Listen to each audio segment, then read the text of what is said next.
All right, family. We back again for another lesson.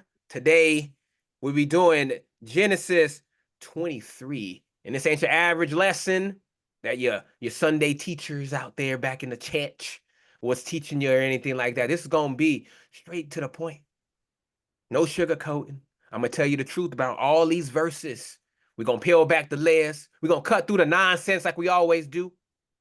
And we're going to see what the Most High is teaching us right here, right now in 2024. This chapter, family, is packed. I mean packed with hard-hitting lessons about faith, about life, death, legacy, and how we as Israel need to handle our affairs in this wicked world. So we're just going to go verse by verse.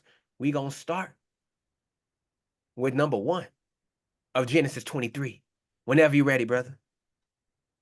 And Sarah was 107 and 20 years old. These were the years of the life of Sarah. So Sarah was 127. That's the weight of a full life, family.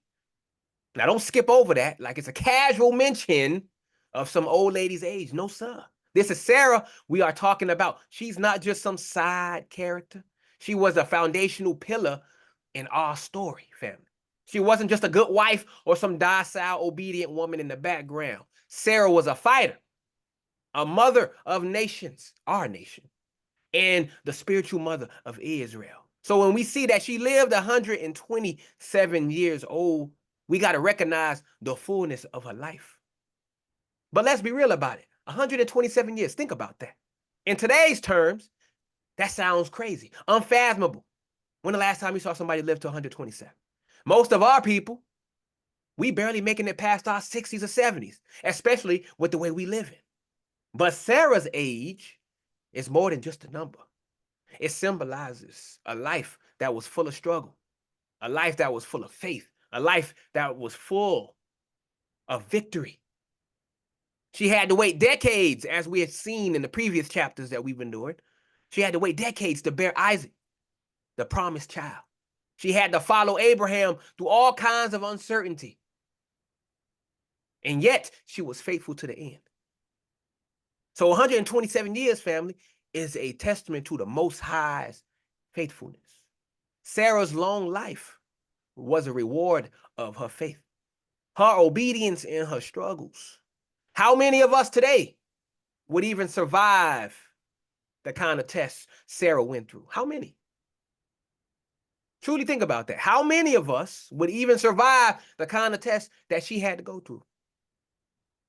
Most of us can't even wait for our prayers to be answered for 2 weeks, let alone decades like Sarah did waiting for Isaac. But what does the Most High tell you about people who wait on him? If we go to Isaiah chapter 40 and verse number 1, check this. This is what happens to those Israelites who wait on the Most High Yah with faithfulness and patience. Isaiah 40 and 31, 31. But they that wait upon the Lord shall renew their strength. They shall mount up with wings as eagles.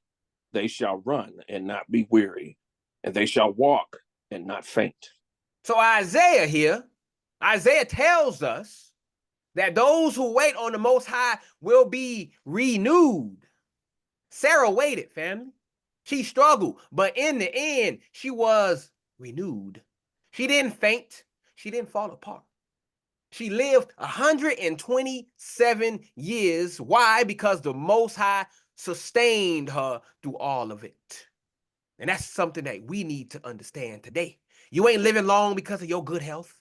You ain't living long because of your good diet. You are living long because the Most High has sustained you. Your breath, or his breath, is in your nostril. He gives you life to wake up each and every morning. Just like he did for Sarah, he's doing it for us here in 2024. So now, don't mix the next part. These were the years of the life of Sarah.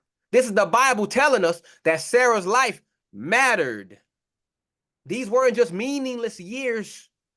Every one of those 127 years had purpose. Every struggle, every tear, every laugh It all played a part in the legacy she left behind. Sarah wasn't just living for herself, family. She was living for us, Israel. She was living for you. She was living for me, for all of us sitting here today listening to this lesson. So let me break it down for you. Sarah's life was about building a spiritual legacy. So what does that mean for us here in 2024? Reading this scripture right here. It means that our lives need to count for something bigger than ourselves. We got to stop living for this momentary BS this world offers and start living for Israel's future. You think Sarah was out there chasing after the things of the world? Not a chance. She was focused on the Most High's promises. She was focused on what? The next generation. Because if we go to the book of Proverbs and see what Solomon had to say about this, if we go to Proverbs chapter 13 and we read verse number 22, again, that's Proverbs 13 and 22. Look at how we're supposed to be toward the next generation. A good man leaveth an inheritance to his children's children, and the wealth of the sinner is laid up for the just. This isn't just about money, family.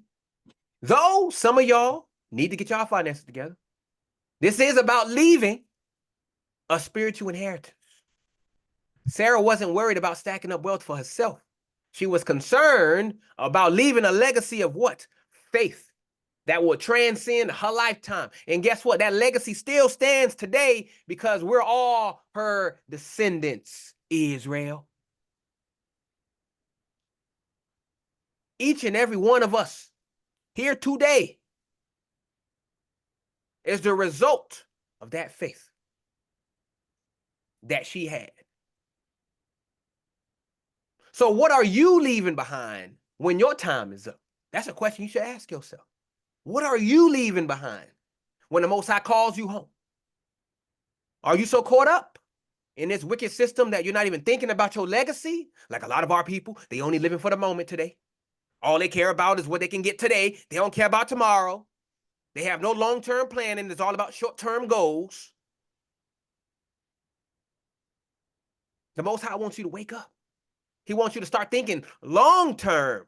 Start thinking generationally like Sarah did. And we move to the second verse here in Genesis 23.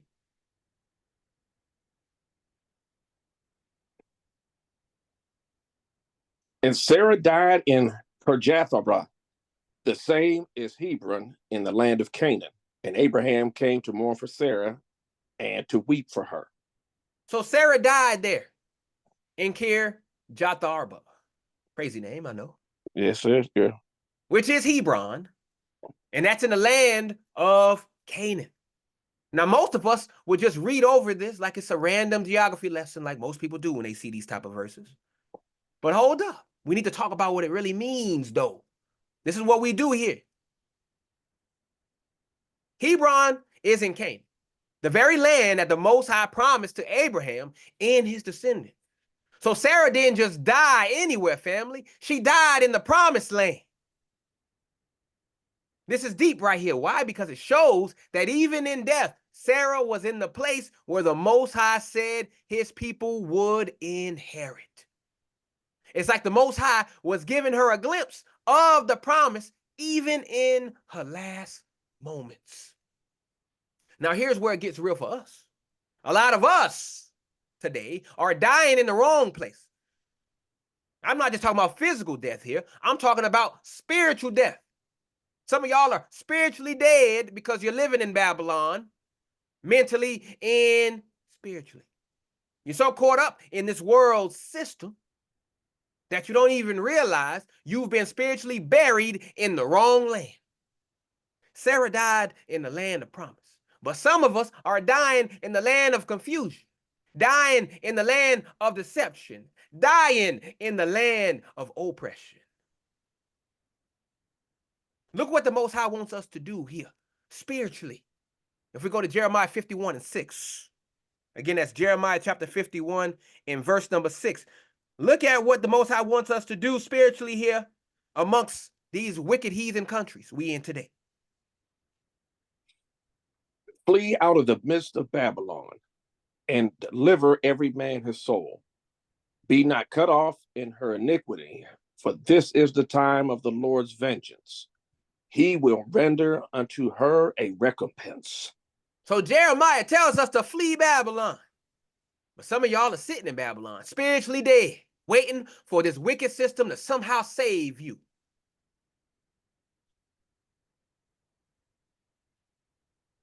You got to get out of that mindset, family. A lot of our people are like this. You know who they are. They're waiting for this system to save you. They're waiting for Kamala to save them. They're waiting for Trump to save them. Or whatever country they're in to save them.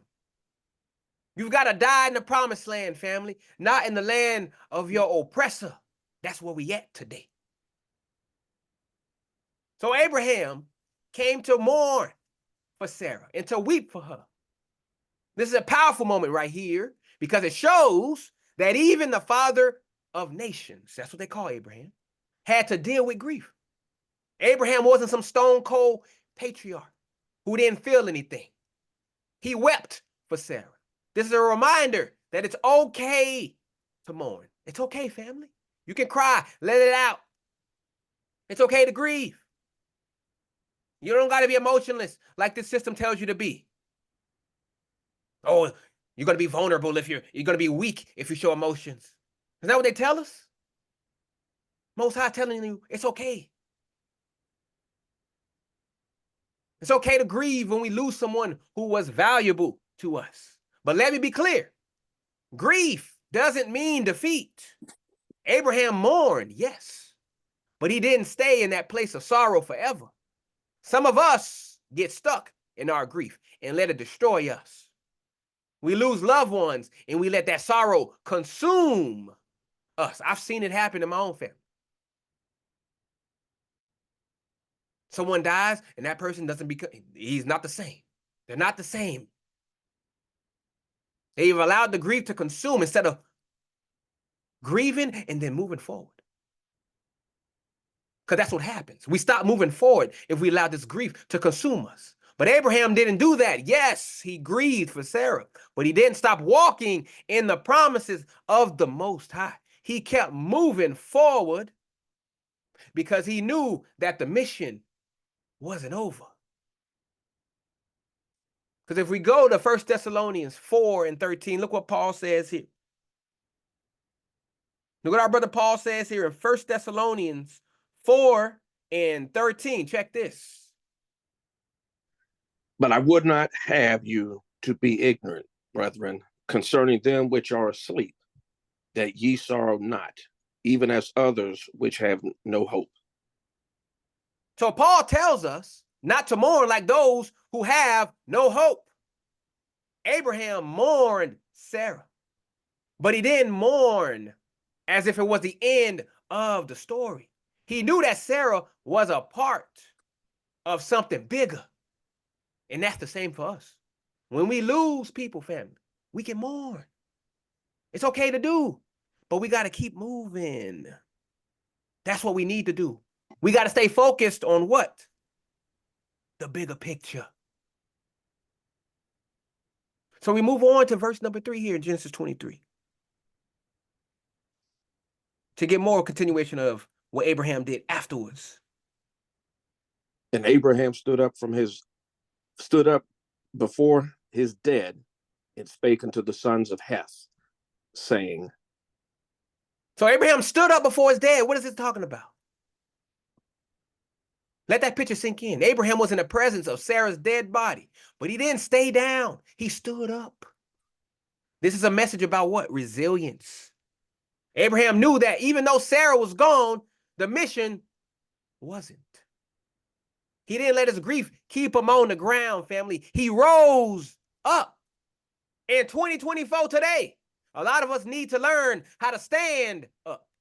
We've been knocked down by life, by death, by disappointment, by betrayal, by oppression. But the Most High is calling us to stand up. Abraham didn't stay down, family, and neither should we. Neither should we. Look what the prophet Micah says. If we go to Micah 7 and 8. Micah 7 and 8. Look what he says. Rejoice not against me, O mine enemy. When I fall, I shall arise. When I sit in darkness, the Lord shall be a light unto me. So Micah reminds us that even when we fall, we will rise. Abraham stood up from his grief because he knew that the Most High wasn't done with him yet. And I'm telling you, Israel, the Most High isn't done with you either. So stand up. Because throughout the Bible, standing up represents taking action, being ready to move. Because if we go to Ezekiel 2 and 1, we see this exact same thing. Again, that's Ezekiel chapter 2 and verse number 1. What does the Most High say to Ezekiel here? And he said unto me, Son of man, stand upon thy feet, and I will speak unto thee. So standing up means you are ready to hear from Yah, ready to do what needs to be done. Now, who's he talking to? The sons of Heth.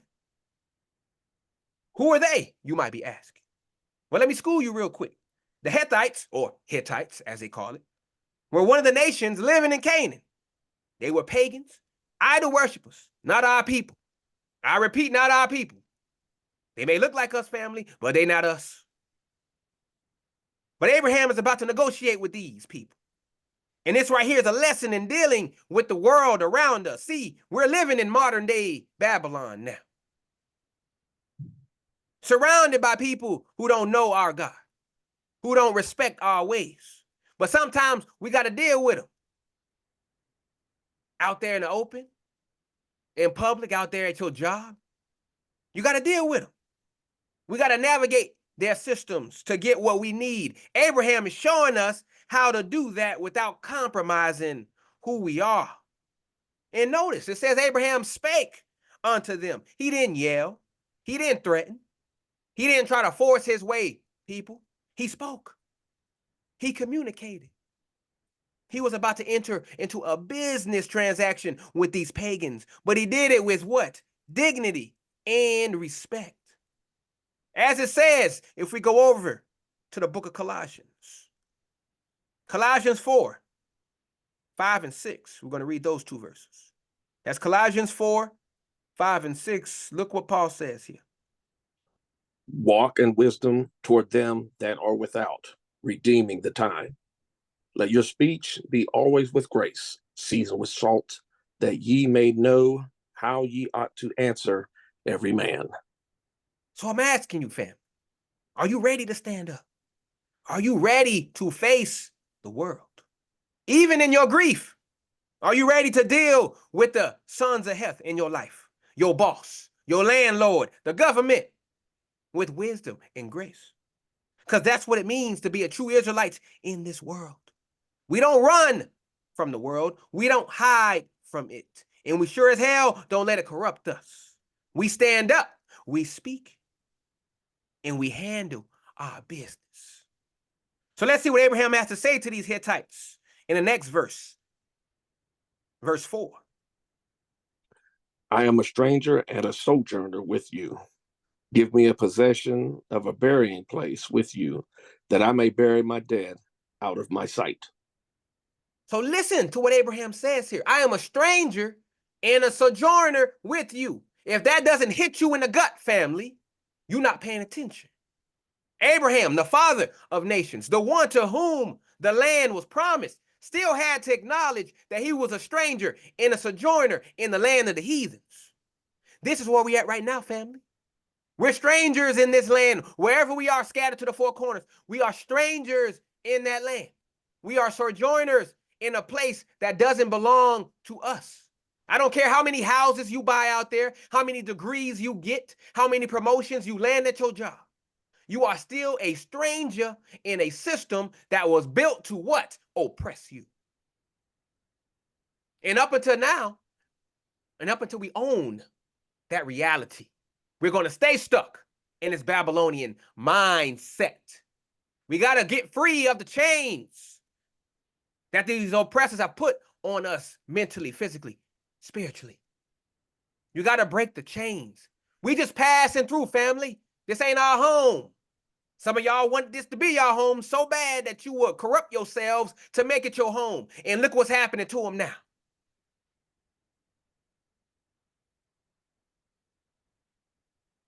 We go to Hebrews 11 and 13 to reiterate this point.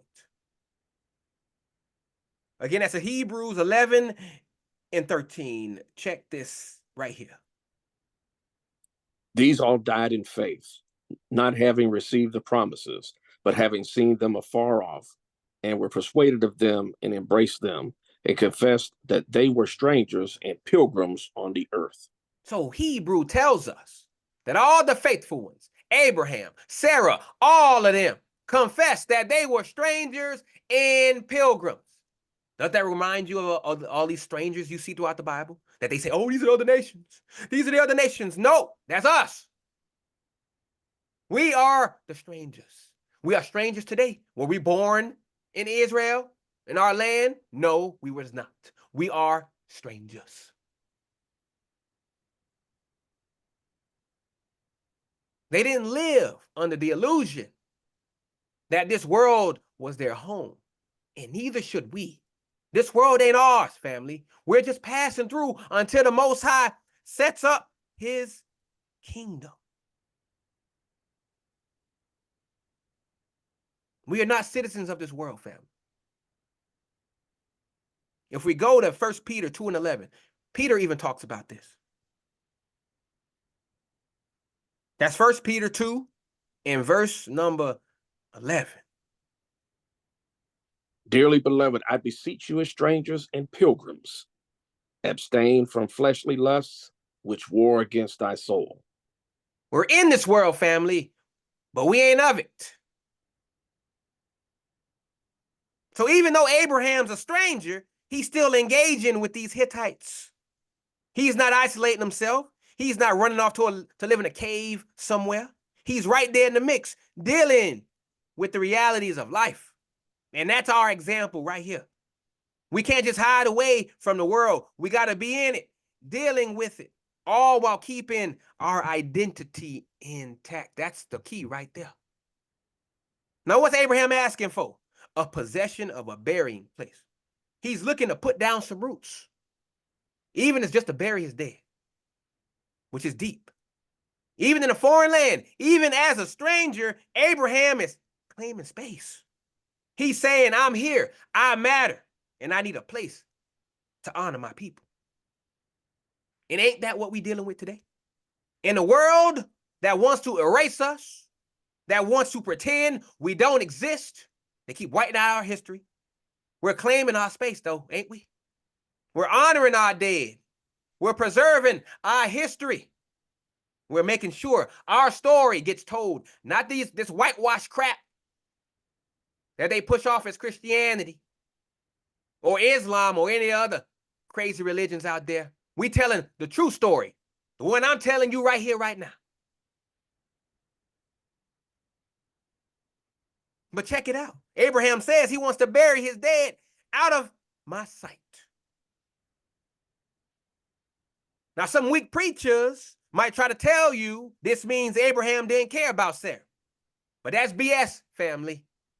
This is about closure, about properly dealing with death so you can move on with life. If we go to Ecclesiastes 3, we read 1 and 2. Again, that is Ecclesiastes chapter 3, 1 and 2. To everything there is a season, and a time to every purpose under the heaven. A time to be born and a time to die, a time to plant and a time to pluck up that which is planted. So Abraham, family, he's teaching us that there's a time to mourn, but also a time to move forward. He's not forgetting Sarah. He's not disrespecting her memory. He's dealing with death in a healthy way, putting it in its proper place so he can continue the work that the Most High has for him. So I'm asking you, Israelites, are you ready to be a stranger and a sojourner in this world? Are you ready to engage with the world without losing your identity? Are you ready to claim your space, to honor your people, even in a land that ain't yours? And are you ready to deal with your losses, to bury your dead so you can keep it moving forward in your purpose? Because let me tell you, that's what it means to walk in the footsteps of Abraham. That's what it means to be a true Israelite in this modern day Babylon. Now let's see how these Hittites respond in verse number 5. And the children of Heth answered Abraham, saying unto him,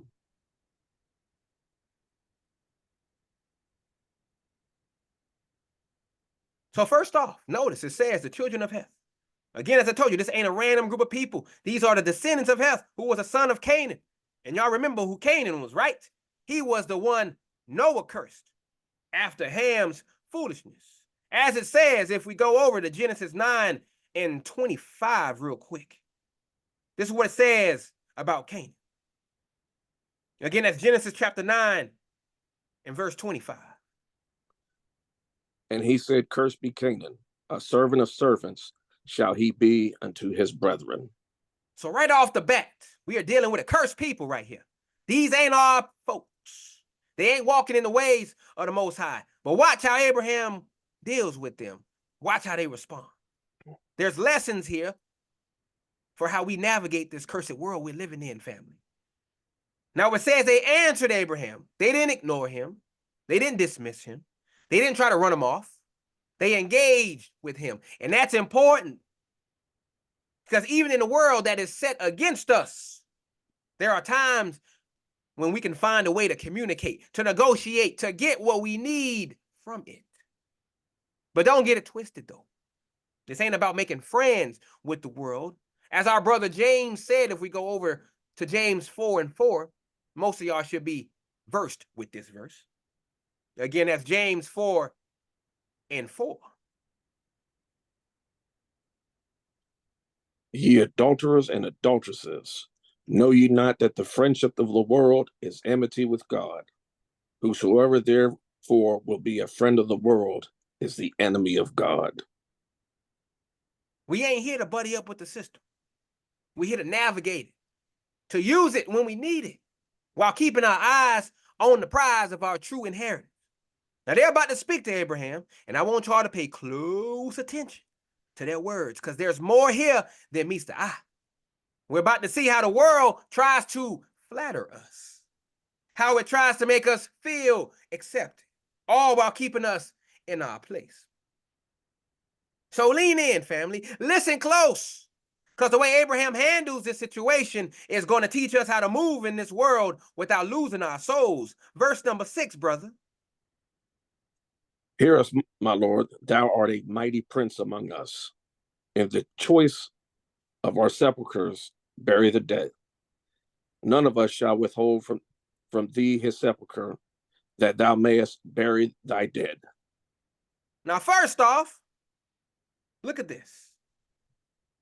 They say Abraham is my Lord. They call him my Lord. Don't that sound nice? Don't that sound respectful? But don't you for one second think these Hittites are acknowledging Abraham's true status as the chosen of the Most High. Nah, family, this is just sweet talk. The kind of empty flattery the world uses to try and soften us up. Then they call him a mighty prince among us. Now, don't that sound good to the ears? But wake up, y'all. They're trying to make Abraham feel like he's one of them, like he belongs in their pagan society. This is how the world operates. It tries to make you feel accepted, important, special. All so you'll forget who you really are and whose you really are. Don't they do that? Aren't we in election season now? Look at all of them coming into our communities, going into the hood, having photo ops with our people, trying to make us feel accepted so they can get our votes. They don't care a lick about you, Israel. All they there is to get your votes and move on. As soon as they leave your neighborhood, they lather themselves.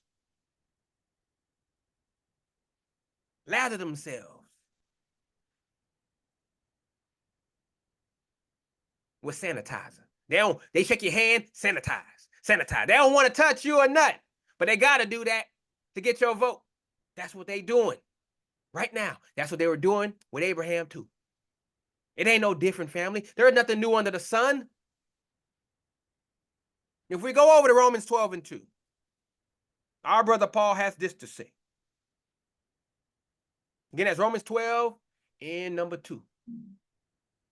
And be not conformed to this world, but be ye transformed by the renewing of your mind, that ye may prove what is that good and acceptable and perfect will of God. So the world wants to conform us, to make us feel like we're a part of their system. But we ain't here for that, family. I repeat, we ain't here for that. You guys got to drill this deep into your mind, into your spirit. You are not here to make this your home. Stop caring about the money. Use it for what you can use it for. That's it. But don't make it your identity like the majority of our people do. They sell out for the money. Do not do that. Be content with whatever the Most High gives you in this life. And stop lusting after what you see these other heathen have. Now they offer Abraham the choice of our sepulchres. Sounds generous, right? But peep the language. Our sepulchres. They're reminding Abraham that he's on their turf, that everything here belongs to them. They're willing to share, sure, but only on their terms. And they say, none of us shall withhold from thee his sepulcher. Oh, they're so kind. They're so kind, ain't they? So accommodating. But family, this is how oppression often works. It doesn't always come with whips and chains. Sometimes it comes with a smile and an open hand. All while reminding you that you are dependent, I repeat, dependent on their generosity. And are we not dependent on their generosity today, family? When you want to get a house, who you got to go to? Them. When you want to turn your electricity on, who you got to go to? Them. When you want to buy a car, who you got to go to? Them. You want food? You got to go to them. You want clothes? You got to go to them. Everything we have, they give. That is part of the curse. And want of all things, family, they are in charge of it all. But you think they sharing because they want to share? Nope. They want something from you as well.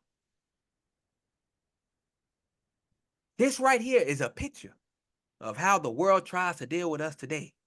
It'll call us sir and ma'am. It'll tell us we're valued members of society. Don't these politicians always say that about our people? It'll offer us a place at the table. But all the while it's reminding us that we're guests in their world, that we exist at their pleasure. But let me tell you something. We ain't here for the scraps. We ain't here to be grateful for whatever little piece of dignity they want to throw our way. We are the children of Abraham, heirs to a promise that's bigger than anything, I repeat, anything this world can offer. If we turn our books to Galatians 3:29, a good verse that a whole lot of these heathen misinterpret. These Christians love this verse, but it ain't about them. Galatians 3:29. And if ye be Christ, then are ye Abraham's seed and heirs according to the promise. That's you. That's me. True Israelites, descendants, physical descendants of Abraham. We are the heirs. These heathen are not the heirs to the promise. We own the promise. It's ours. So I'm asking, yet again, Are you awake to the world's tactics? Can you see through the flattery, the false acceptance, the illusion of generosity? Are you ready to stand firm in who you are, even when the world is trying to make you forget? Because that's what it means, again, family, to walk in Abraham's footsteps. That's what it means to be a true Israelite in this Babylon we're living in. We engage with the world when we need to, but we don't let it define us. That's the distinction. We don't let it tell us who we are or what we're worth. This is what you need to understand, family. Now let's see how our father Abraham responds to this snake oil in verse number 7. And Abraham stood up and bowed himself to the people of the land, even to the children of Heth. Now listen up right here, because this verse right here might trip some of y'all up. We just got done talking about how the Hittites were trying to play Abraham with their sweet talk. And now we see Abraham bowing to them. What the hell's going on here? You may ask. But let's not get it twisted, though. This ain't about submission or weakness. This is about strategy, about knowing how to move in a world that ain't ours. Abraham is showing us some next level wisdom right here. First off, it says Abraham stood up. Remember what we said about standing earlier. This is Abraham asserting himself, getting ready to make his move. He ain't cowering. He ain't shrinking back. He's standing tall, ready to do what needs to be done. Now he bowed himself to the people of the land. Some of y'all might be thinking, damn, Abraham, why you bowing to these heathens? But hold up. This ain't about worship or submission. This is about cultural navigation. Abraham is showing respect according to their customs, but he ain't compromising who he is or what he believes. As it says in 1 Corinthians 9:20-22, we will see this. It will reiterate what we're talking about. 1 Corinthians 9:20-22. And unto the Jews I became a Jew, that I might gain the Jews. To them that are under the law, as are under the law, that I might gain them that are under the law. To them that are without law, as without law, being not without law to God, but under the law to Christ, that I might gain them that are without law. To the weak became I as weak, that I might gain the weak. I am made all things to all men, that I might be by all means save some. Paul was talking about the same kind of wisdom Abraham is showing here. Sometimes to get what we need in this world, we got to speak their language. We got to follow their customs, play by their rules, but only on the surface, family. Inside, we stay true to who we are and whose we are.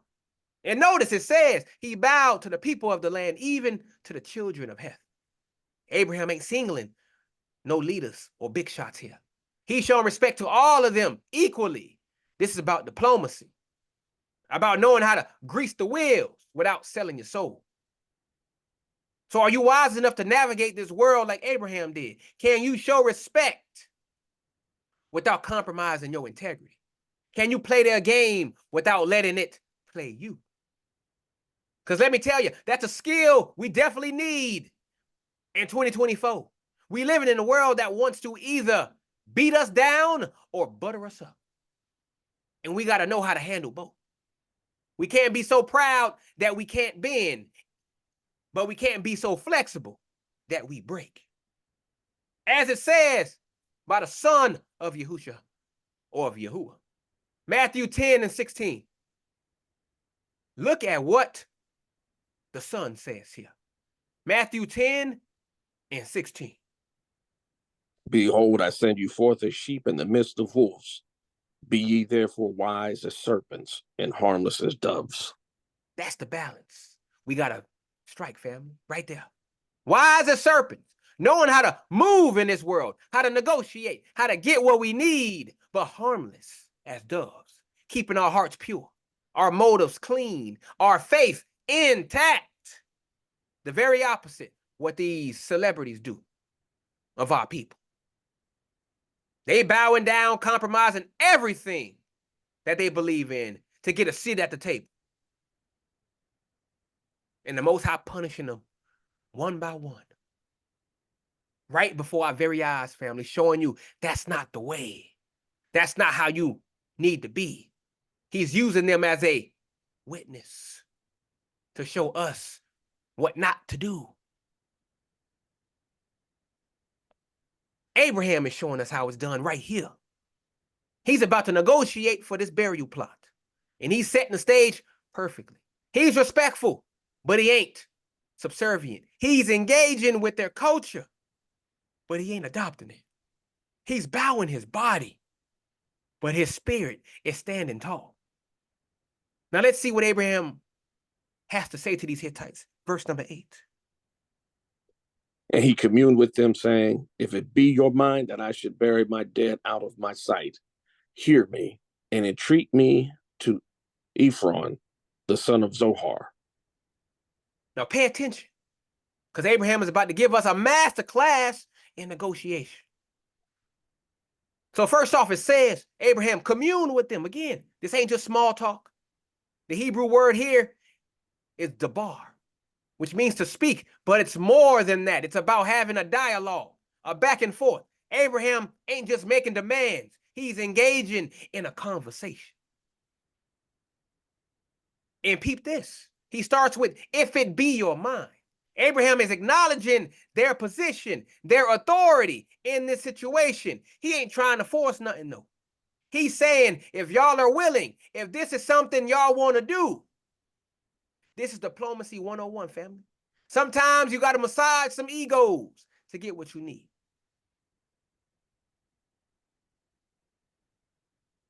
But Abraham ain't begging, though. He's being respectful. But he's also being direct. He says that I should bury my dead out of my sight. He's reminding them of his purpose, his need. He ain't letting the conversation get derailed or twisted, because that's what they do. Then he says, hear me. Abraham is demanding to be heard in a world that often wants to silence us, as they do, to ignore our voices, as they do. Abraham is showing us how to speak up and make sure we are listened to. If we go over to Proverbs 18 and 13, we reiterate this fact. Proverbs 18 and 13. Check out this wisdom. He that answereth a matter before he heardeth, it is folly and shame unto him. So Abraham is making sure they hear him out before they make any decisions. Now, here's where it gets really interesting. Abraham says, entreat for me to Ephron, the son of Zohar. He's asking them to be middlemen, to speak to Ephron on his behalf. Why? Because Abraham understands the power of community influence. He knows that if the whole community is on board, it'll be harder for Ephron to say no. This is high-level strategy, family. Abraham is using the Hittites' own social structure to his advantage. He's not going directly to Ephron. He's building consensus among the people first. He's creating a situation where Ephron will feel pressure from his own people to make the deal.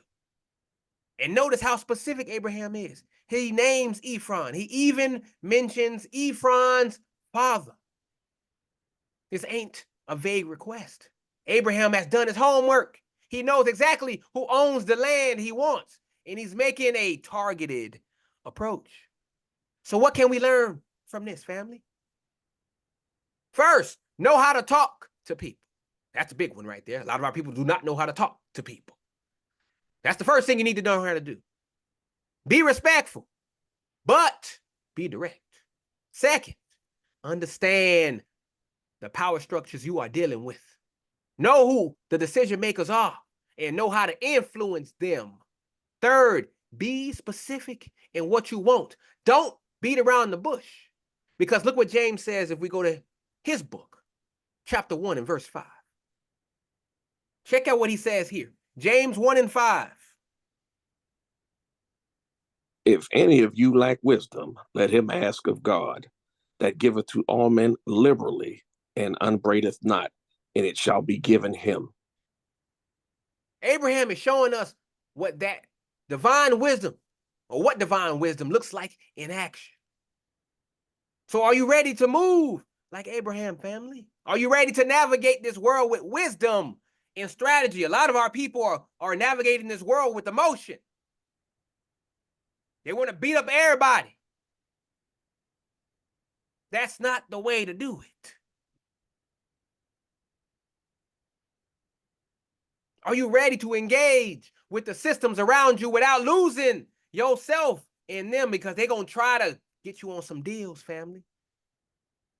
You got to be smart enough to recognize them, because they very slick. They are very slick.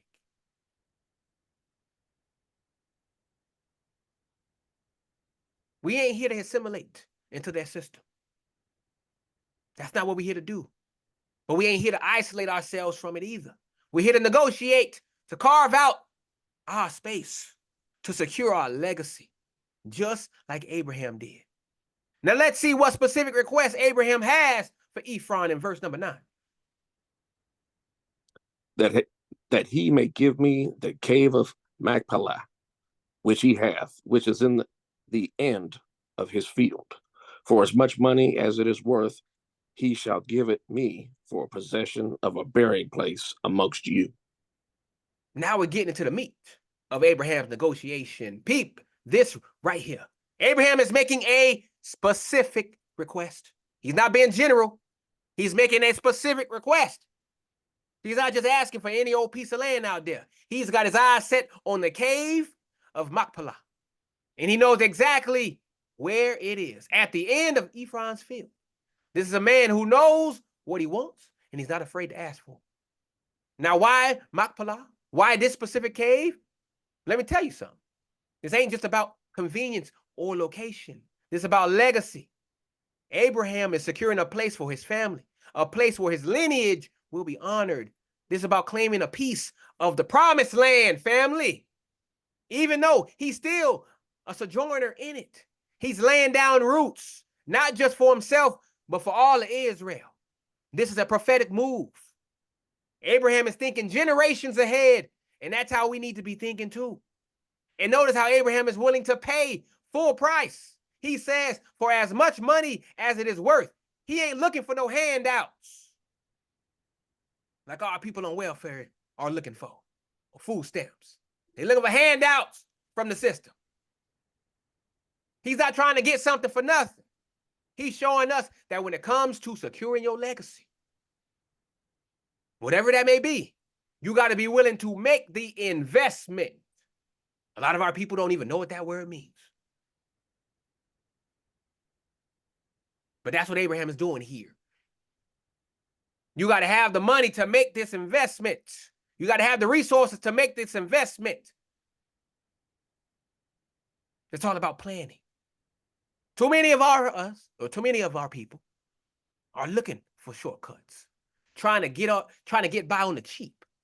But Abraham is showing us that if it's worth having, it's worth paying for. That's what it's about, family. Stop being cheap. We are a cheap people. We pay stuff, we pay out the yin-yang for things that don't benefit us. But when it comes to things that benefit us, oh, that's when we time to cheap out. We backwards. As it says, if we go over again to Solomon's book, Proverbs 13 and 22. Look at what Solomon says here. Proverbs 13 and 22. A good man leaveth an inheritance to his children's children, and the wealth of the sinner is laid up for the just. A repeat of what we just talked about. But Abraham is showing you how we're supposed to be thinking. He's thinking about his children's children. He's thinking about the future of Israel. And he's willing to pay whatever it costs to secure that future. Because guess what? He's going to be buried here.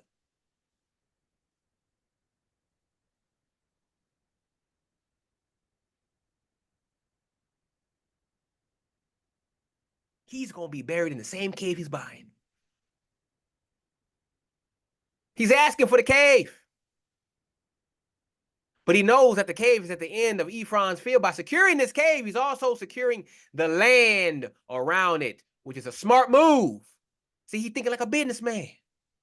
Abraham is thinking bigger than just a burial plot. He's thinking about expanding his influence, about claiming more territory for his descendants. That's how we got to think today, family. All we think about is ourselves today. We don't think about our kids. We don't leave them nothing. You see, these heathen, they leave big old inheritances for their children, whether it be houses, whether it be land, money, businesses, or whatever it is. They leave it for their children. What do we leave our children? Debt, most of the time. So you stealing from your kids' future. Because if you can't pay your debt, guess who that pass on to? Instead of giving your kids an inheritance, you are robbing them of their own future.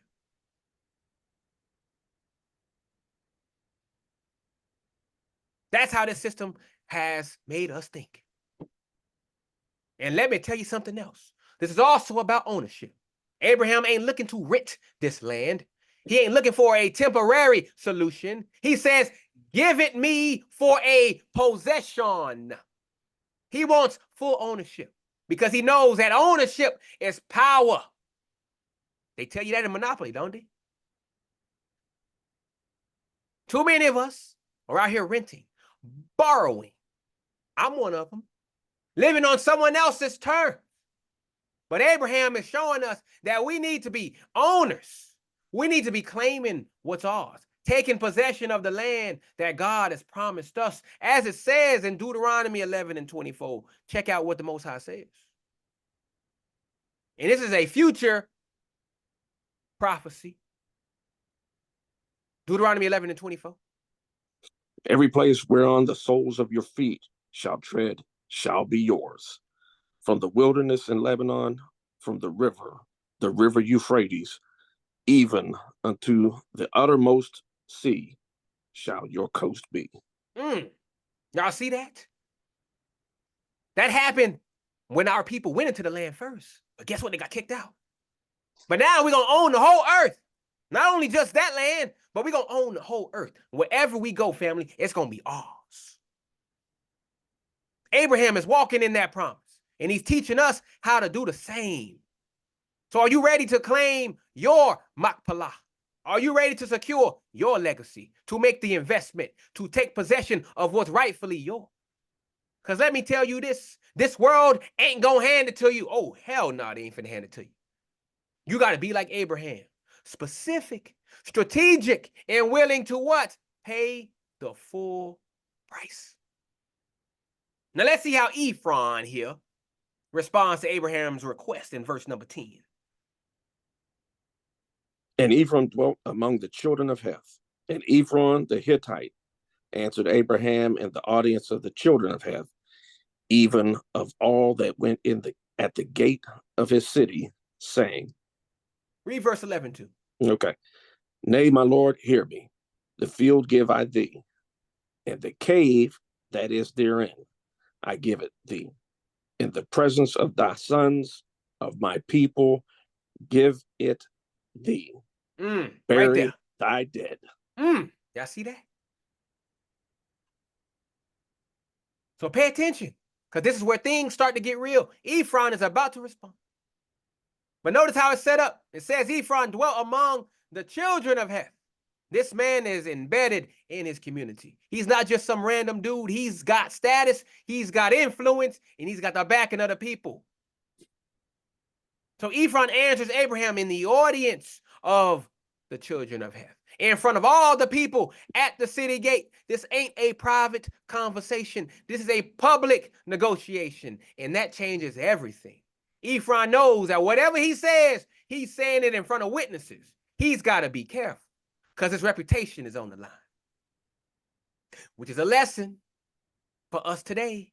When you are negotiating in public, when you're dealing with people in front of their own community, you got to understand the dynamics at play. Ephron can't just give Abraham the land for free, because that would make him look weak in front of his people. But he also can't be too stingy, because that would make him look greedy. He's walking a tightrope, and Abraham knows it. You see, that's how you got to be strategic, family. And notice where this is happening, at the gate of the city. In ancient times, the city gate was where all the important business went down. It was like the courthouse, the town hall, and the marketplace, all rolled into one. This is where the deals were made, where justice was served, where decisions were finalized. Abraham is handling business in the right place, in the right way, and in front of the right people. If we go to Proverbs 31 and 23, look what Solomon says here. Proverbs 31 and 23.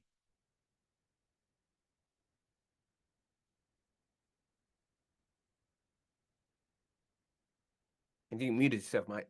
You muted your mic, bro. Her husband is known in the gates when he sitteth among the elders of the land. So the gates, continuing on this thing, the gates are where reputation is built, where legacies are secured. So Abraham is showing us here that when it comes to important matters, you got to handle your business in the right form with the right witnesses. So I ask you, are you handling your business in the right places? Are you negotiating in the open, where your reputation can be seen and respected? Are you aware of the dynamics at play when you are dealing with people in their own communities?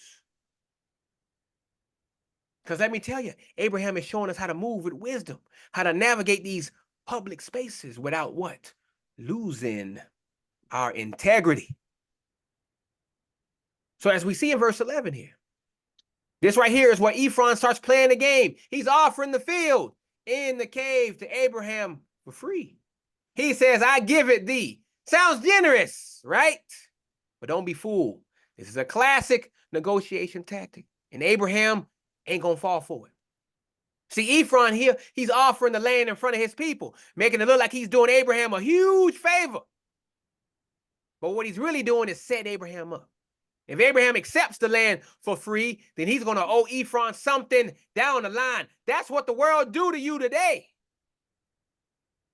They give you all this free lunch or whatever you want to call it, welfare, Section 8, all this stuff. But guess what? They want something down the line. Guess what? They own you. When you got Section 8, guess what? You got to get inspections. Whenever they come, they don't even tell you if they coming.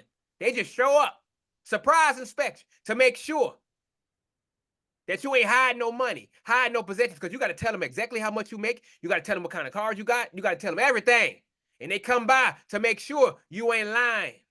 And if you are, they cut you off and you get in trouble and go to jail. Ain't nothing free in this world, family, as you about to find out.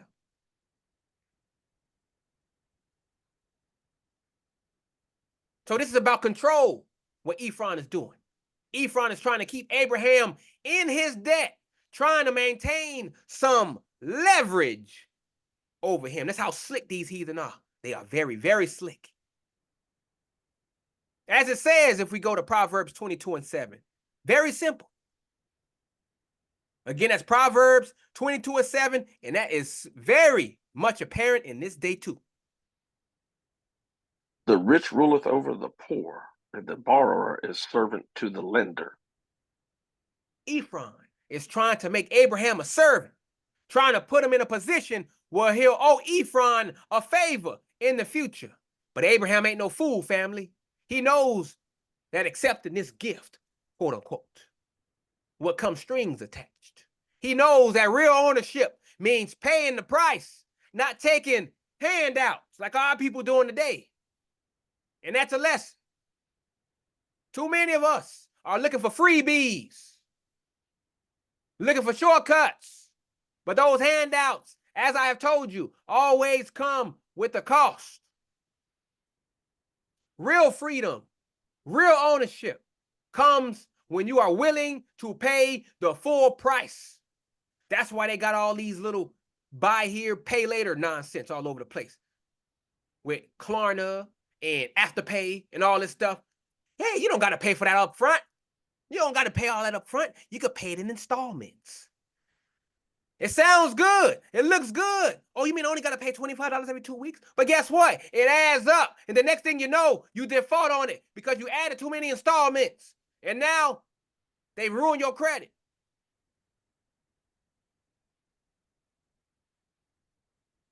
Pay the thing in full now. And then guess what? You ain't gonna have to worry about it. You don't got to worry about creditors sending your mail, calling your phone every hour of the night. You will be free. That's freedom, family. Stay out of debt. I'm trying to get myself out of debt because I want to be free of all this nonsense.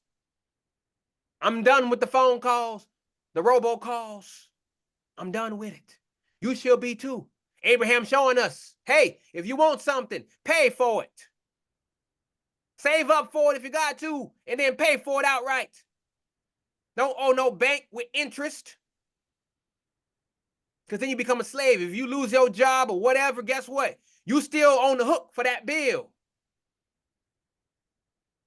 And if you can't pay it, oh well, it's still there.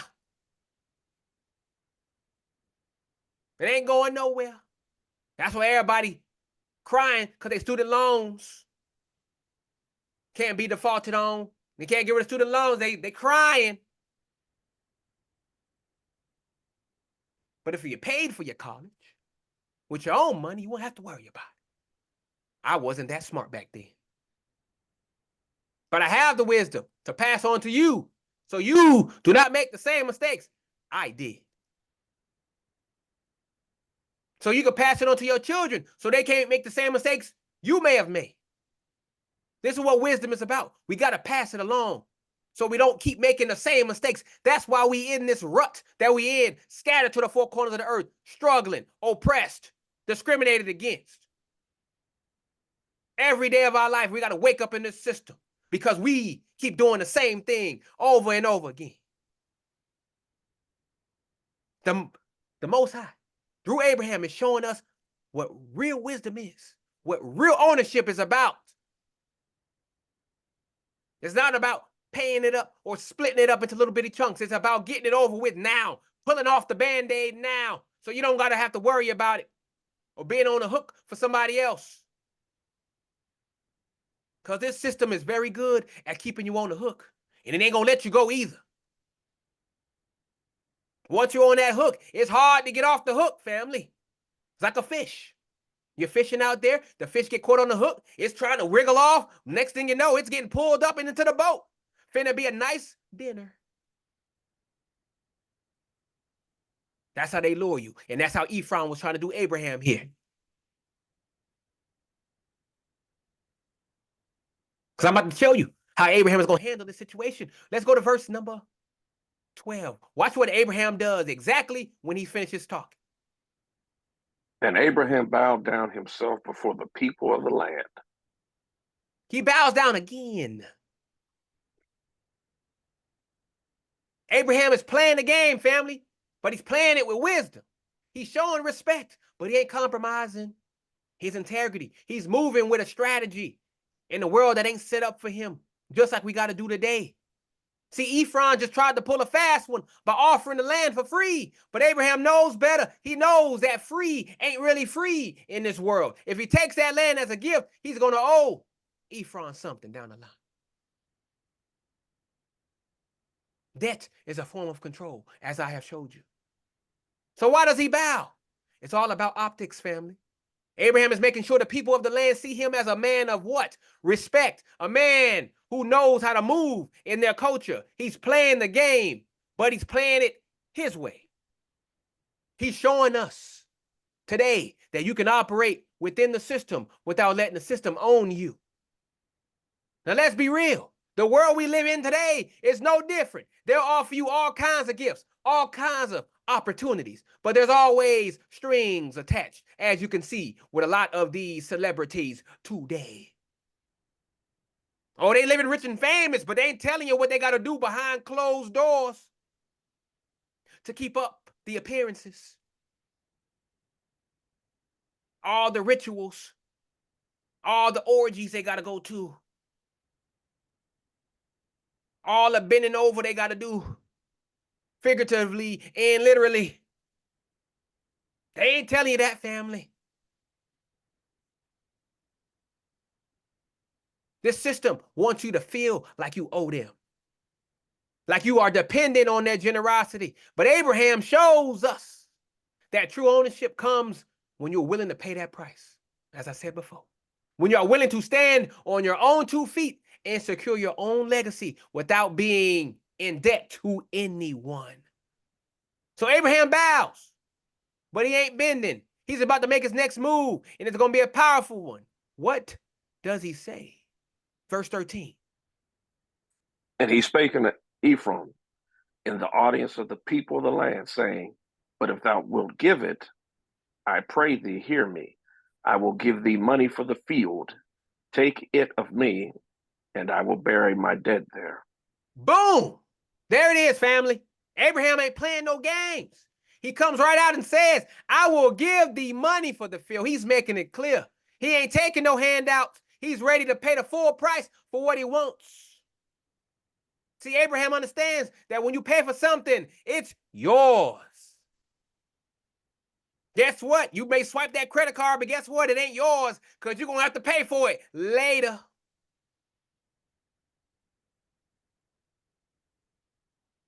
No one can come back to him later and say, I gave you that. Now you owe me. Abraham is securing his legacy with his own resources, not relying on the so-called generosity of these Hittites. He's showing us that real power, again, comes when you stand on your own, when you can claim what's yours without being tied to anyone else. Can y'all do the same? Can y'all operate in this life without going into debt? Can you move forward without having to owe somebody anything in this system? Because now you got the wisdom. Now you got to apply it in your life. So now you gotta go ahead and try to get rid of all those ties that the system has on you, all that debt you got. So you can be free of it all, family. The Most High, he's showing you what freedom looks like. He's showing you right there. And notice how he says this in the audience of the people of the land. Again, Abraham is making sure that everyone hears this. He's making it public so there is no confusion, no misunderstandings later. He's setting the record straight. He's paying for this land, and it's going to be his forever.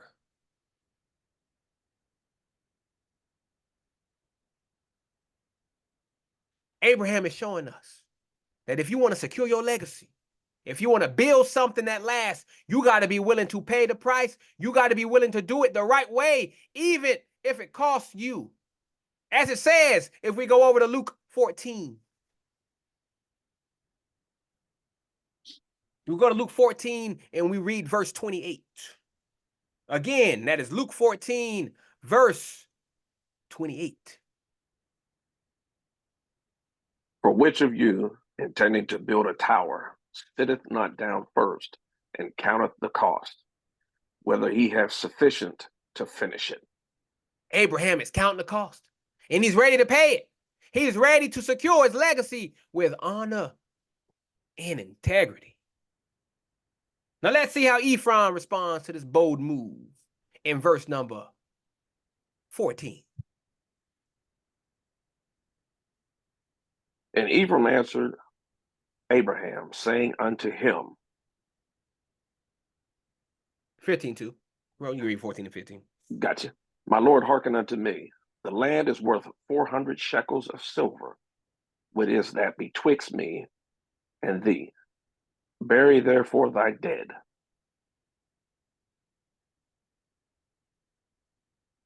So remember, this is all happening in front of the people. Ephraim can't just back down now. He got to maintain his image, his status. He's got to make it look like he's still in control of the situation. But let me tell you, Abraham has already flipped the script by offering to pay Abraham has taken control of the negotiation. See, that's what they want from you today, family. They know you're poor. They know you don't got the resources they have. So they offer you these things at an astronomical cost. But guess what? If you got the money to pay it, they have no power. I repeat, no power over you. When you can pay the full price, when you can say, go to the bank, say, I want this house and I want to pay cash for it. You run the negotiation now. You are in the driver's seat. When you want a new car and you say, hey, I want to buy this car. I want to buy it cash. Here's a check for $25,000. You are in the driver's seat, literally. This is what they don't want you to understand, family. This is why they don't teach us finances in our community. They want you to be poor and stupid because they profit off of your ignorance. They've been profited off of it for thousands of years. And they continue to profit of it because our people do not want to understand these very dynamics. Because what? They want things now. A credit card allows you to buy things now. But what if you don't have the money later? Then guess what? You still got to pay. Now you on the hook. That's what they banking on, family. That's why these credit cards have high interest, 30% on a lot of these credit cards. 30%. That's crazy. They banking on you not to pay. When they give you a mortgage, they banking on you not to pay. They banking on you to foreclose. When they give you a financing for your car, they banking on you to get repossessed. Because then guess what? They could sell a car again. Woo! They could sell a house again. Raking in the profits, raking in the money because of our ignorance. When you could pay for something full, that's a weight off your shoulders. You don't got to worry about nothing. You like, okay, I own this. Yeah, you may have to pay them their little property taxes and whatnot, but it is what it is. But you own the house. They can't come with the sheriffs and say, get out. When you stop paying, that's your house now. That's your car. They can't come with a tow truck and try to repossess it. Because you already made the payments. You already made it in full, family. That's freedom. The Most High is giving you a financial lesson in this chapter. Can you heed it? Can you understand it? Can you apply it to your life?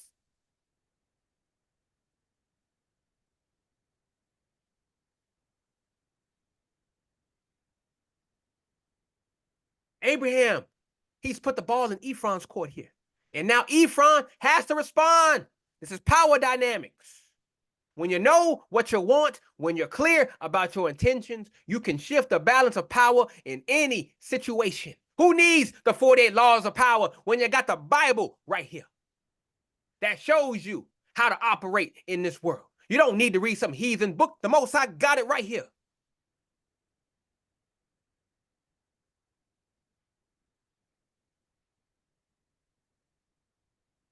When you stand firm in your purpose, in your intentions, when you are willing to pay the full price, you can take control of the narrative. Because as he said in verse 15, the land is worth 400 shekels of silver. 400 shekels of silver. But peep the way he says it. He tries to play it off like it's no big deal. What is that betwixt me and thee? He's trying to make it seem like the money don't matter. Like this is just a formality. But don't be fooled, family. Ephron knows exactly what he's doing. See, 400 shekels was a hefty price. Ephron is trying to get top dollar for this land. But he's doing it in a slick way. He's making it seem like he's still being generous. Like the money is just a side issue. But Abraham ain't falling for it. He knows the value of what he's getting, and he's willing to pay the price. Another lesson. When you are negotiating for something important, whatever it may be, People will often try to downplay the cost, make it seem like it's no big deal. But you got to stay focused. You got to know what you are willing to pay. And you got to be ready to make the investment. Ephron is trying to keep control of the situation. And Abraham is about to show him that he's ready to do whatever it takes to secure his legacy. Verse 16, brother. Look at this. And Abraham hearkened unto Ephron, and Abraham weighed to Ephron the silver, which he had named in the audience of the sons of Heth, 400 shekels of silver, current money with the merchant. Right there. Abraham did not hesitate. He didn't argue. He don't try to haggle. He just weighs out the silver and pays the full price. Why? Because Abraham knows that this is more than just a piece of land. This is about legacy. This is about securing a place for his family, a place where his descendants will be honored for generations to come. Abraham is showing us that when it comes to securing this future, again, I keep saying it, you got to be willing to pay the price. You got to pay the cost to be the boss. That's how they say it nowadays. No shortcuts, no handouts, no compromises. He's paying it in full, in front of witnesses, so there's no question about who owns this land.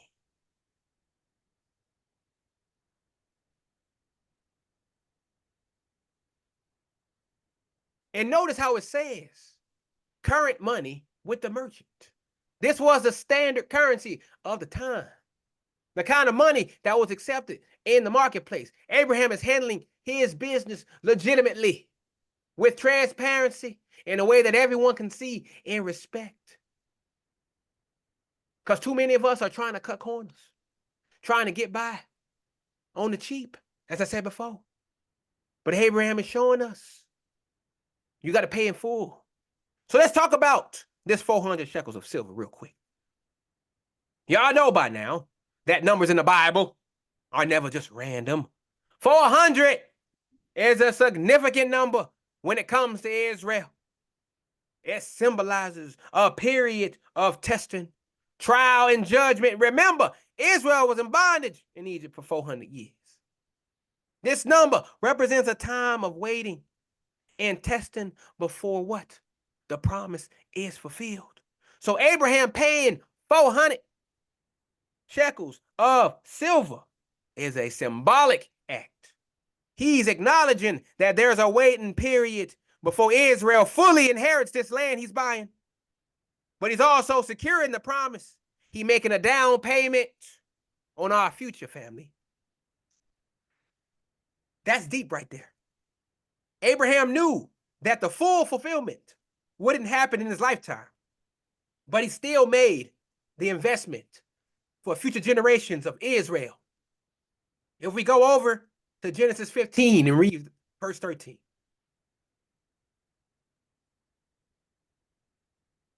That's Genesis 15 and 13. And he said unto Abram, know of a certainty that thy seed shall be a stranger in a land that is not theirs, and shall serve them, and they shall afflict them 400 years. This verse connects the 400 years of affliction with Israel's journey. Abraham's payment of 400 shekels is part of this prophetic timeline. It's a reminder that we are in a waiting period, but the promise is guaranteed. Aren't we waiting right now, family? We're waiting to go into the land. We know the promise is guaranteed. We know what's going to happen at the end of the story. But guess what? We still waiting on it, ain't we? We ain't there yet. The story ain't over yet. We are still waiting to go back home. That's the waiting period before we truly inherit the land. If we go over to Proverbs 16 and 8. Again, that's Proverbs 16 and 8. We see how to handle your business with integrity like Abraham was doing, in a way that everyone can see and respect. Whenever you're ready, brother. Better is a little with righteousness than great revenues without right. So Abraham is paying the price righteously, and he's securing his legacy, what? The right way. Now let's see how this deal wraps up. Verse number 17. In the field of Ephron, which was in Mapelek, which was before Mamre, the field and the cave, which was therein, and all the trees that were in the field, that were in all the borders round about, were made sure.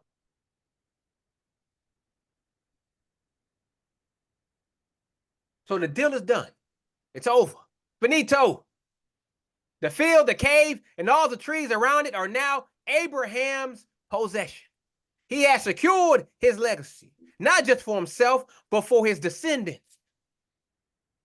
This is about more than just a burial plot. This is about claiming territory in the promised land, about laying down roots that will last for generations.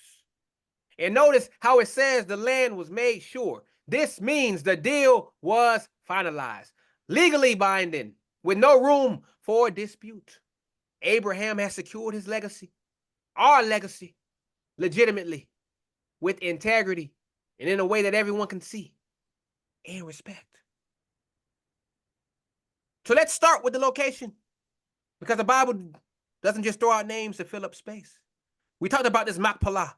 Now I'm going to tell you what it means. Machpelah means double or portion.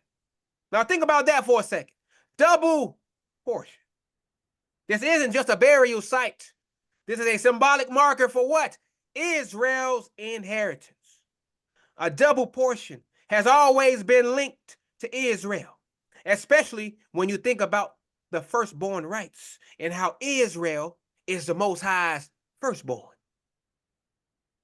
And how do we know we are the Most High's firstborn? Well, let's go to Exodus 4:22. It said right there. Don't got to take my word for it. Listen to the word of the Most High. Exodus 4:22. And thou shalt say unto Pharaoh, thus saith the Lord, Israel is my son, even my firstborn. No coincidence that this spot right here was chosen. Machpelah is where Sarah and later Abraham will be buried. But it's also a spiritual stronghold, a foothold in the land of promise. Every part of this land, family, has significance. Why? Because it's a down payment on the full inheritance that will come at the end of days when Israel takes full possession under Yahushua's reign. This is why the Most High made them buy it here. And let's not forget Mamre, which means strength or fatness. When you see these places being named, it's not just about geography. It's about spiritual positioning. Guess what happens?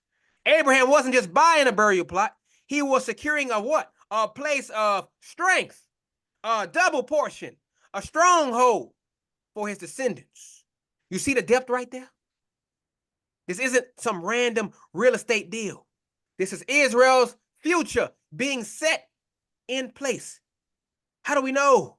If we go to Isaiah 61 and verse number 7, check this out right here. Again, it's Isaiah chapter 61 and verse number 7. For your shame ye shall have double, and for confusion they shall rejoice in their portion. Therefore in the land they shall possess the double. Everlasting joy shall be unto them. Y'all see that? The verse right here ties right in with the significance of Machpelah. The double portion isn't just about this piece of land. It's about Israel's ultimate inheritance. What was once shame and confusion, like it is today, will be replaced with joy and dominion when Christ comes back. So now I know you're wondering why the Bible makes a point to mention the cave and the trees in this field. Well, let me break it down for you. Caves in the Bible are often associated with burial and dwelling places for the dead. but they also symbolize places of protection and hidden strength. If we go to 1 Samuel 22:1, real quick. 1 Samuel 22 and verse 1.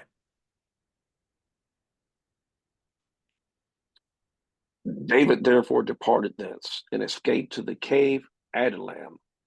And when his brethren and all his father's house heard it, they went down thither to him.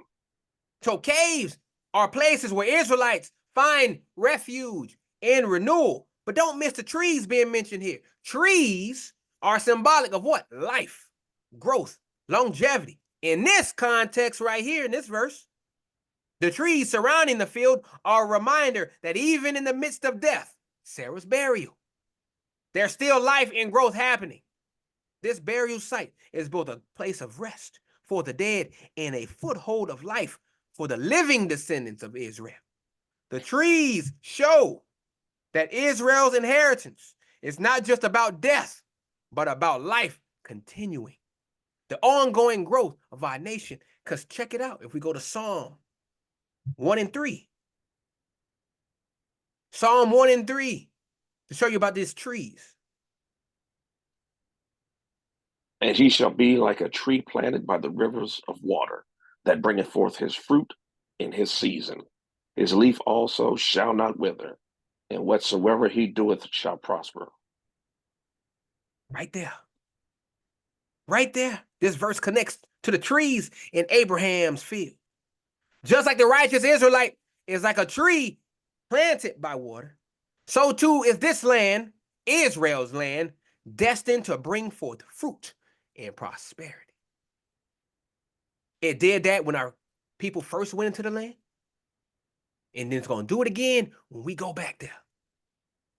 So even in a burial site, there is a promise of life and a prosperity for what? Future generations. So we go and we finish this whole thing up. We read 18 through 20. Unto Abraham for a possession in the presence of the children of Heth, before all that went in at the gate of his city.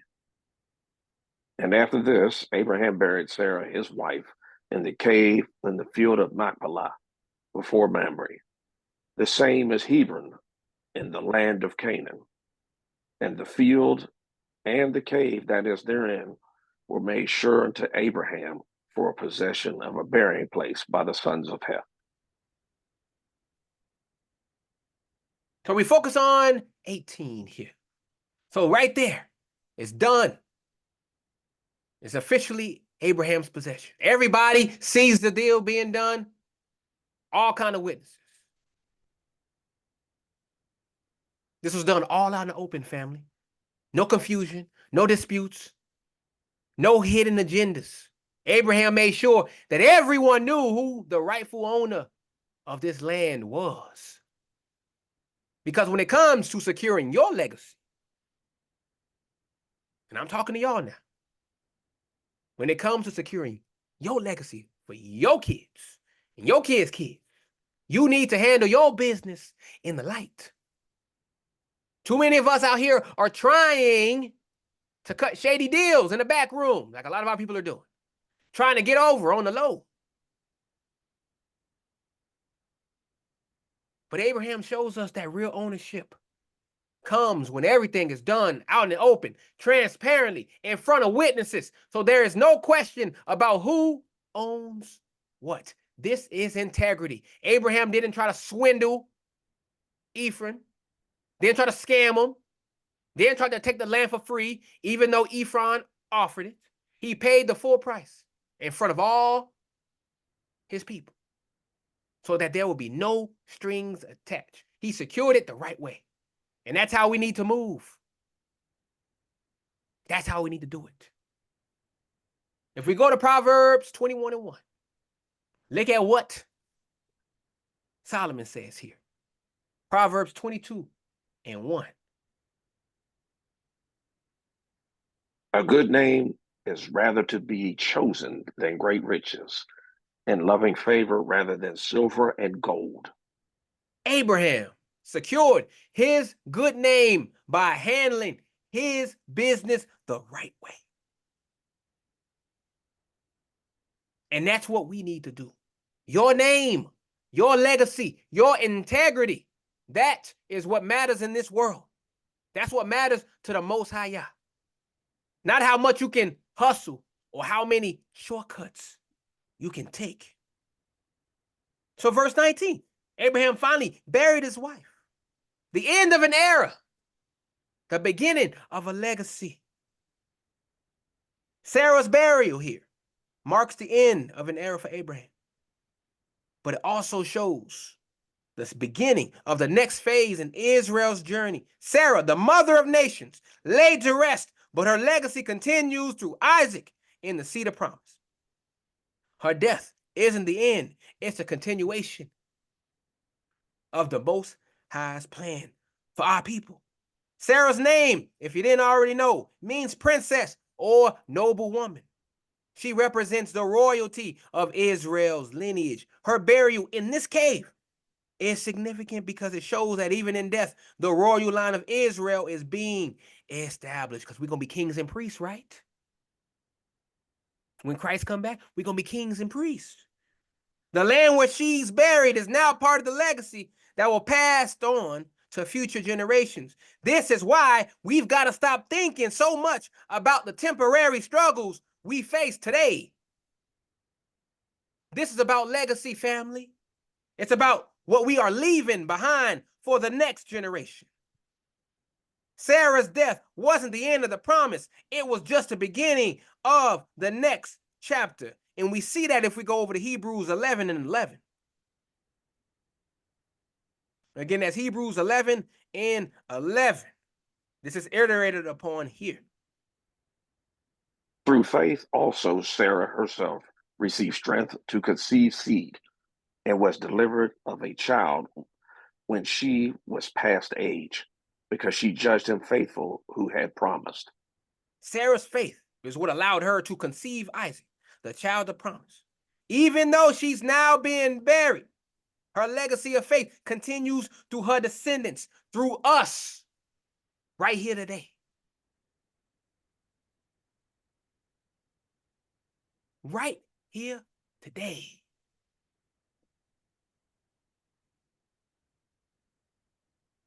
And notice how it says the same as Hebron, again, in the land of Canaan. Reiterated that fact again.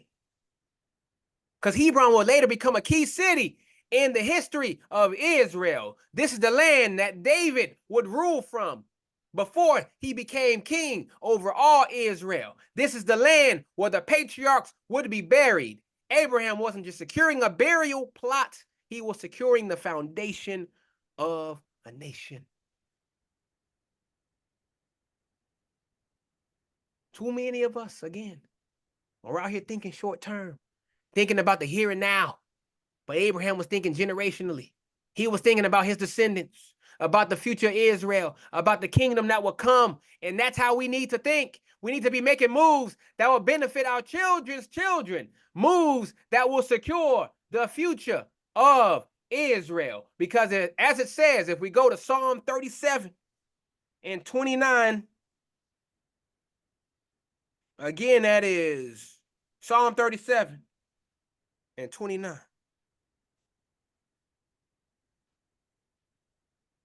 The righteous shall inherit the land and dwell therein forever. Abraham was walking in that promise, and we are called to do the same. So even though the Canaanites were still in this land of Hebron, Abraham was already securing a piece of it for his people, Israel. This is why we don't need to be worried about what the heathens that seem to be in control today. We don't need to be worried about them. They're just renting space in a land that belongs to Israel, family. This whole earth is ours. They renting space on our land. This is our land. We're going to own all of this. When it's all said and done, we're going to own every piece of land on this earth.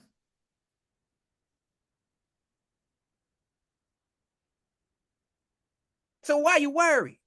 Why you carrying about the struggles you're going through right now? Most I told you, you're going to inherit all of this. All of it is going to be yours through the reign of Christ. Their time is short, family. Abraham's purchase of this land is a down payment on the full dominion, as I said before, that Israel will have when Yahushua returns. But if we go to Joshua 14, 13 and 14, look what happens again to this Hebron. Again, that's Joshua 14, 13 and 14. And Joshua blessed him and gave unto Caleb, the son of Jephunneh, Hebron for an inheritance. Hebron therefore became the inheritance of Caleb, the son of Jephunneh, the Kenizzite, unto this day, because he wholly followed the Lord God of Israel. Hebron eventually became the inheritance of Caleb, one of the few Israelites who had the courage to believe in the Most High's promises out there in that wilderness. This is the same land that Abraham secured. And it's a reminder that Israel's inheritance, this whole earth, is guaranteed to those who wholly follow the Most High. That's the remnant, family. The majority of our people ain't going to see this inheritance. They will be done away with, never to be seen again. But for those who follow the Most High, for those who obey his laws, statutes, and commandments, you're going to see that land. You're going to own that land. You're going to dwell in that land forever and ever.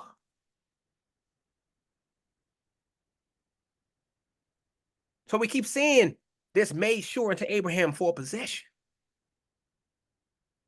Why do they keep saying this? It keeps repeating itself. And it's doing it for a reason, family. The Most High wants you to understand and wants you to really understand that this wasn't just a temporary agreement. This was legally and spiritually secured. The heathens think they have control of it now. But the Most High has already given this land to Israel. Those heathen over there, them fake Jews over there, they may think. And remember, that's not just our land, that little bitty sliver, the one they call Israel. Israel is huge. All that desert you see over there, that is ours. From the Nile to the Euphrates. All of that's covered under the desert. It's all land. They think they own it. Those people in there now, they just renting, family. We about to evict them real soon.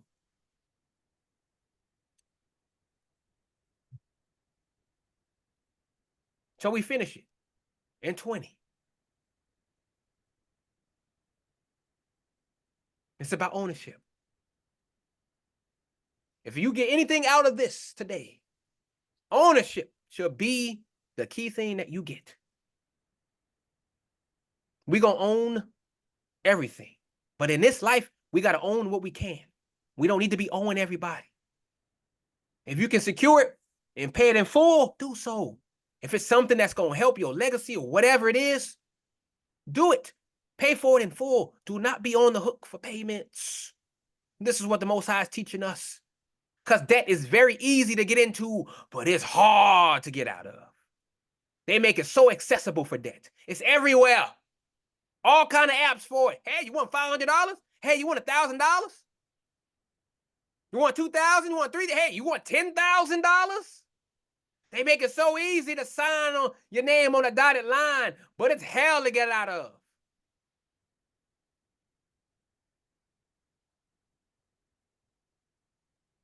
The Most High has already promised this land, family. So I say, let's walk in the footsteps of Abraham and secure our future with integrity, ownership, and honor. Israel will be redeemed, each and every one of us who's walking in this truth. And we will inherit the land that has been promised to us. All praises to the Most High Yah. And with that, I end my lesson. Thank you to everyone who has joined me today to listen to this lesson. I pray that you guys have been spiritually edified. Join me next week, y'all willing. We're going to be doing Genesis 24. It's a long one, but it's a good one. And with that, enjoy the rest of your Sabbath. I will see you next week. Shalom.